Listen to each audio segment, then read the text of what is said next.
Hajduti hyn në shtëpi, këngëtarja e famshme dhe nëna e saj e neutralizojnë dhe ja dorëzojnë më pas policisë.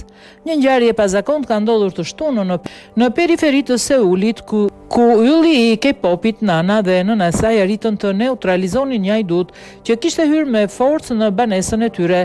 Lajmi është konfirmuar nga autoritetet e Koresë së Jugut. Sipas policisë, 34 vjeçaria Nana, emri i artit Limlina dhe nëna e saj u përleshën me autorin, një burr rreth të 30-tave, duke mbajtur të bllokuar derisa mbërritën efektivët dhe e arrestuan.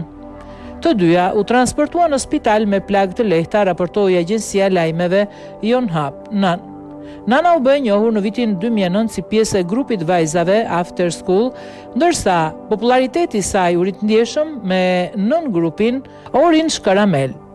Videoklipi i hitit të tyre, Catalena, ka grumbulluar mbi 38 milion shikime në YouTube. Përveç karrierës si këngëtare, Nana është edhe modele dhe aktore, duke fituar çmime për rolet e saj në kinema dhe seriale televizive.